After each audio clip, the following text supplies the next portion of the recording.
Okay. Scariest movie of all time. First thing that comes to mind. The Ring. The Ring. Exorcist.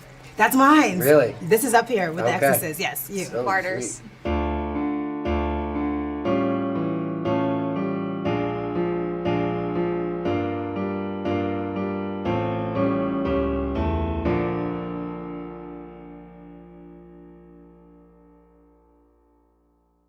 The year is 2014. You see the show times for the horror flicks of the year, and you can't decide. You see the names: Annabelle, Deliver Us from Evil, The Marked Ones.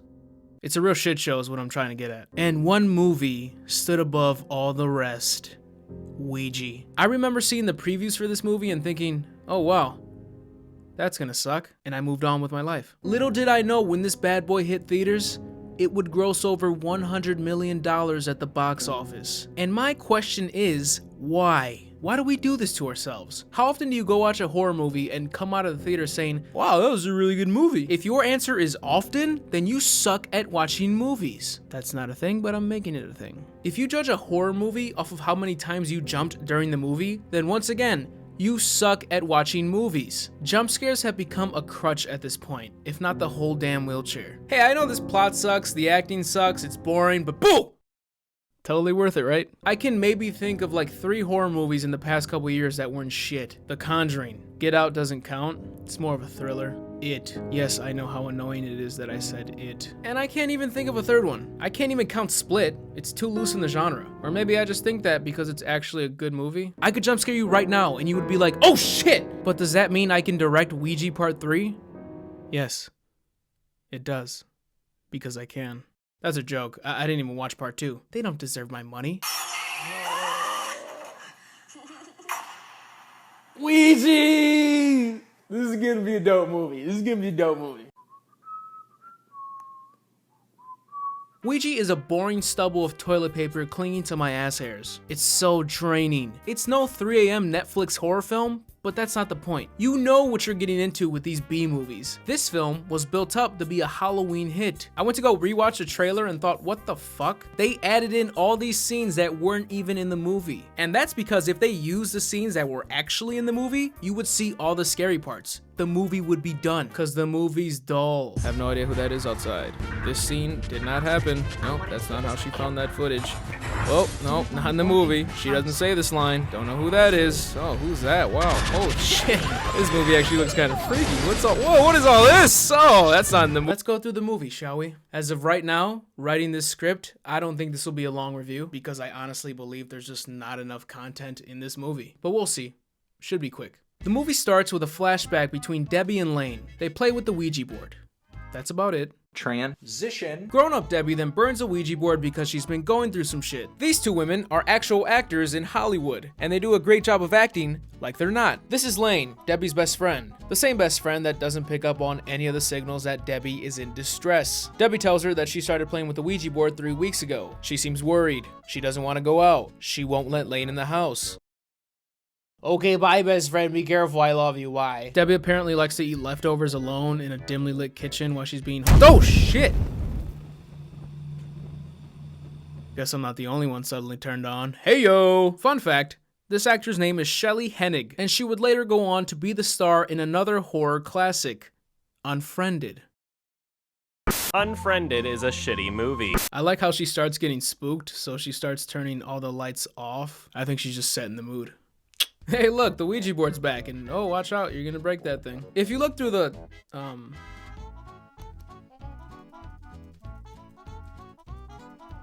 planchette, you're supposed to be able to see the ghost, so she does just that. Her eye turns white, she grabs her Christmas lights, and...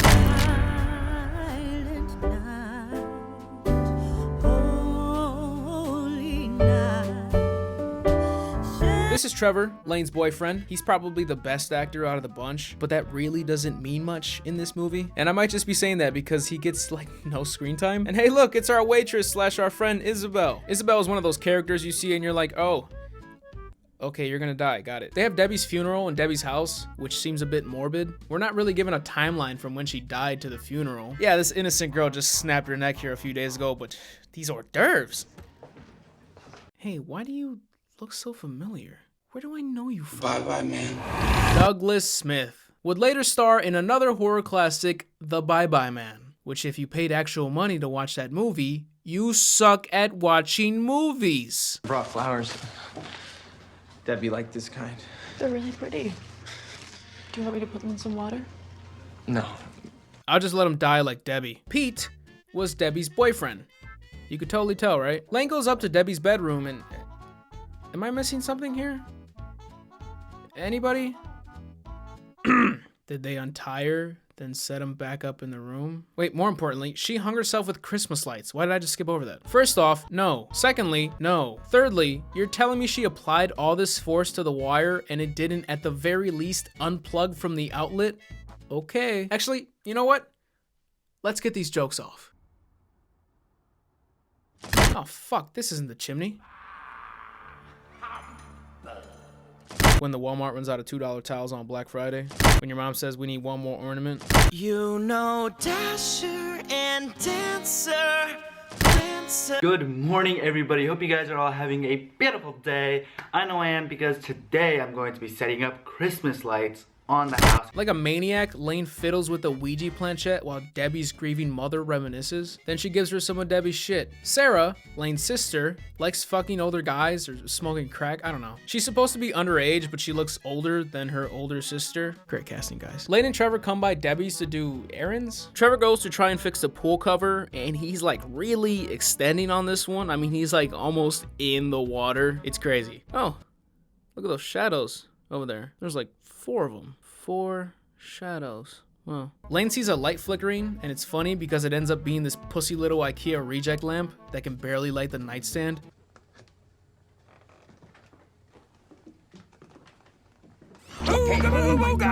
Hey look, I grabbed this Ouija board for literally no reason. We asked it questions like, do I have a secret admirer? I didn't know she had one. What? She told you that she played with it a few weeks ago. Did you forget about that? Like how you forgot about Mom? That's a little callback to my last review, Lowriders movie review. You guys should really check it out. It's good. Lane is really hung up on Debbie's death. That really wasn't meant to be a pun. But she keeps asking people about her, talking about how she feels something in the house, wondering about what happened, and it's annoying because those questions spark from nothing. There hasn't been any events to bring her to this point. Debbie mentioning the Ouija board would be the only thing I could credit to Lane feeling this way, but she acts as if she completely forgot. So this is dumb. You can't do that, she's gone. If we play the game and nothing happens, then I'll never bring it up again. But I really want to try, so will you guys just do this with me? Transition. How are you even supposed to talk to someone using a board game? I mean, yo, can you hear me? Signal's real bad. I only got like 1 bar in here. The writing is scarier than the movie. Yeah, same.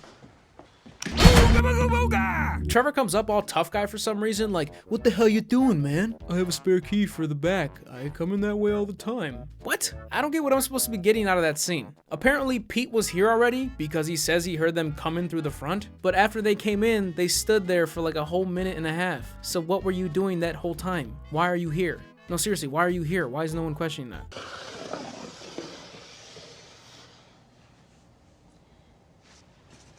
And then you say these words. Is the photo necessary? As if a spirit trying to come through is going to be like, ah, shit, that's not me. They make it painfully obvious that the spirit they've contacted is not Debbie because she asks the spirit its name and it goes to the letter D and just stops. What's up, little D? That was another callback to my other review. It's really dope. You should check it out. They just assume the D is for Debbie, not Devil, Demon, Damon, Danny, Dora, DJ, Delicious Dunkin' Donuts, Dunkaccino. The lights go out. So these geniuses decide to just walk around the house. Why? This isn't even like the search the house horror movie cliche because nothing has prompted them to do this. The lights went out. Okay, you guys were already done with the Ouija board anyway. Leave. And it's not even like they're looking for the breaker. They're just walking aimlessly and then the burner just happens to turn on. Bye Bye Pete sees something in the mirror and something smacks him into it. And he's not dead? He's not dead. Okay, nice. I could play the sound of me scratching my pubes during this scene and you wouldn't miss anything. Lane's grandma sees that she brought the Ouija board home and she's like, hi, I'm auditioning for the role of old lady who knows more about Ouija boards than the average person, number 376. I could replicate the pubes joke here just because I hate everything about this scene. I'm not even gonna go into detail. All you gotta know is... And Pete sees hi friend on the wall in chalk, which is what the Ouija board said when they used it. Sorry, did I say Pete? I meant Trevor. This is Trevor. It's just, you know, how the hell am I supposed to tell them apart? Lane's supposed to be an idiot. Trevor is the skeptic. That's what he said in an interview. What a hell of a role, dude. That'll definitely get you the Oscar. Sarah's also the skeptic / rebel. Pete is just odd. I don't even know if they wrote him in to be that. He's just odd. I was like half predicting that it would be revealed that he had something to do with Debbie's death because he was being so fucking weird the whole movie. But nope, never happened. And Isabel is just a body on film. The scene I just glossed over is basically repeated this time with Isabel. Thankfully, they had the decency to not repeat this for every character, which isn't saying much. They just cheated and grouped Lane and Sarah together, and Pete just kind of sees it. This movie sucks. Lane's an idiot and thinks Debbie is trying to reach them, but why would Debbie try to scare all of you? Why would she fuck up Pete's desk? Why would she fuck up your computer? Is this Debbie's hand? If you're a ghost, does that mean you can only communicate through jump scares? Speaking of, oh yeah, nothing like some royalty-free sound effects. That sounded like shit. So these dipshits start asking questions again. The spirit is a bit hesitant on some questions, and Pete Man all of a sudden just knows it's not Debbie. That was the giveaway, not you and your friends being psychologically tortured. He basically baits the spirit into believing something that never actually happened with him and Debbie, and that's how he proves it's not her. They ask who it actually is, and the board says DZ. Lane looks through the planchette, sees a girl with her mouth sewn, and the board says to run because mother is coming.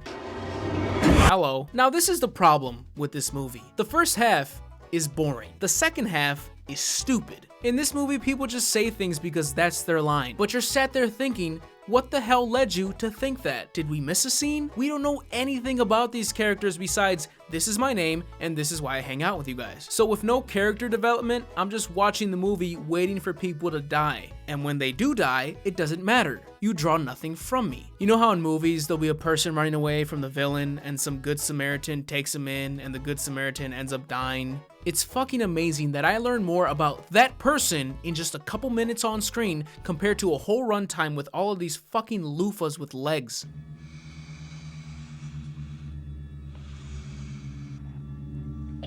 HIFRIEND. Whoa. Hi, friend.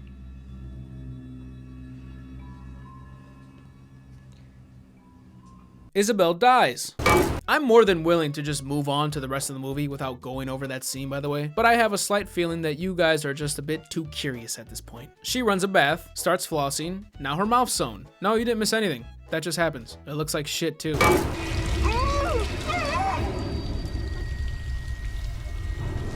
Bye-bye, man.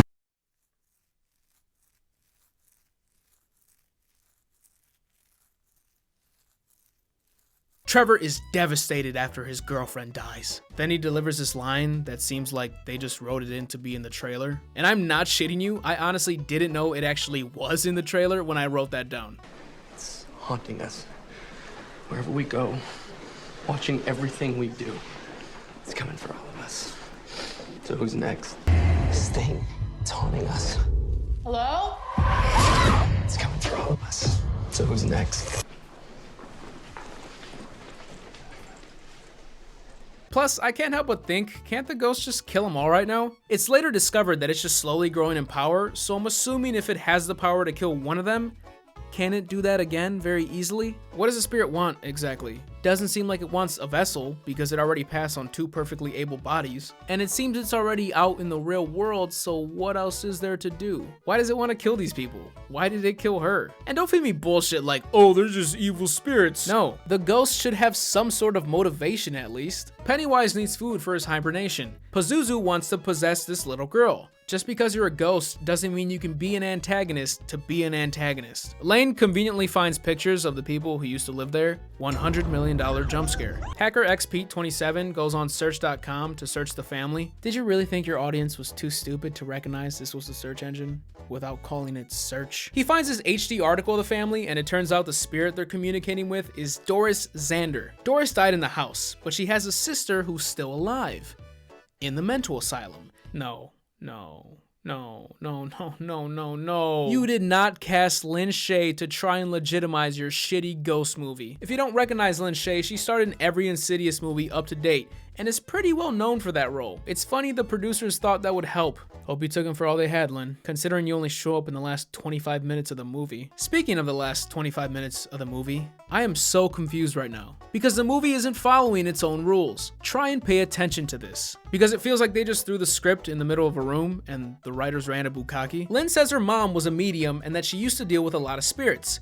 Her sister Doris wanted to help, so she would act as a vessel to give them a voice. Eventually, it became too much where the spirits kept talking that her mom sewed her mouth shut and killed her. Then Lin killed her mom. That's why she's in the asylum. So Lin tells Lane that she has to find Doris's body in the house, cut the sewing from her mouth, and hope that she can defeat Mother from there. Because as long as the channel is open, the spirit will get stronger and will eventually be visible beyond the planchette. Okay, let's just skip this stupid scene for now. She cuts the sewing and Doris yells at Mother and obliterates her. Now we're all safe, but we're actually not. Doris ends up being in Pete's house and then Pete goes bye-bye. Man. So Lane goes back to Lin like, hey, I thought the movie was over. But turns out Lin hit her with the bamboozle switcheroony. Because when they went there, Mother was trying to stop them, but not kill them. Cause Doris is the evil one. Got him. Lin's motivation to do this? I don't know. You watch the scene. Your mother wasn't the one that was evil.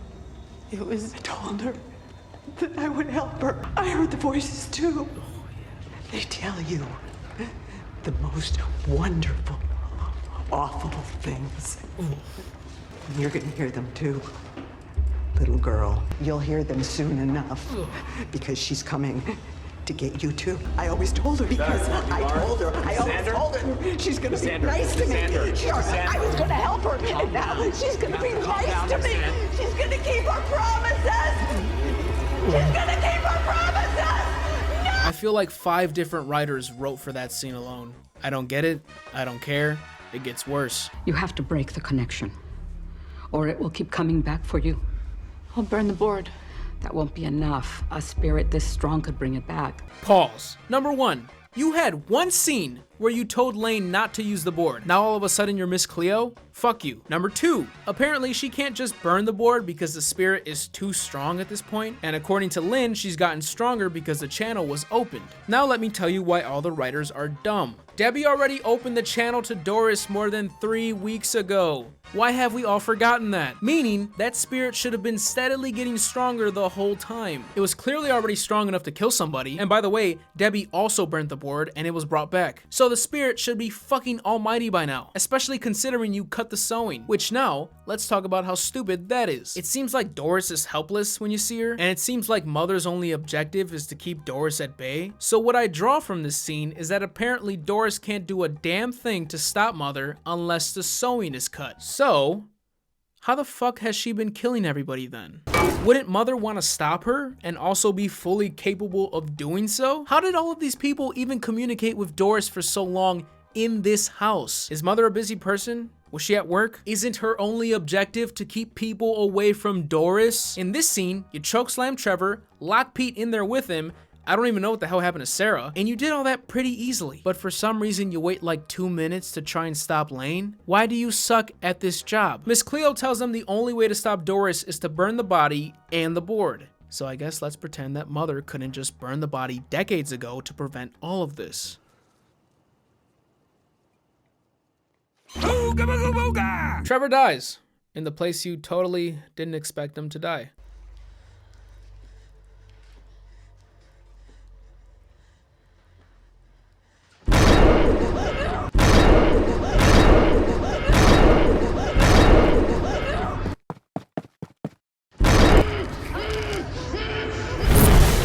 Whoa, that was crazy. Hey, look, we don't care that our friend is dead. Doris grabs Sarah and doesn't kill her. I just love this movie so much. As friends we've gathered, hearts are true. Spirits near, we call to you. Doris, I'm playing alone, you have to play. Oh, bitch, all these rules! Miss Cleo didn't mention anything like this. What makes you think this works? I mean, if I'm not mistaken, there should be billions of spirits who can take her spot. Whatever. This moron gets baited and starts possessing Lane. And I'll let you guys watch this because I hate everything right now.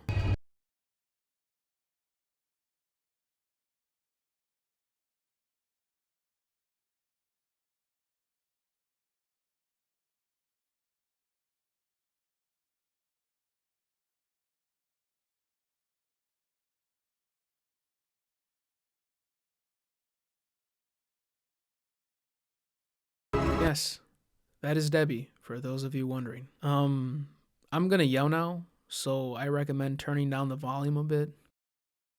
Are you good? Good to go? All right. And where the fuck were you the whole movie? Debbie's here to save the day. But not her other friends, not her boyfriend. Fuck them. And isn't that weird? Debbie is strong enough to go toe-to-toe with this bitch.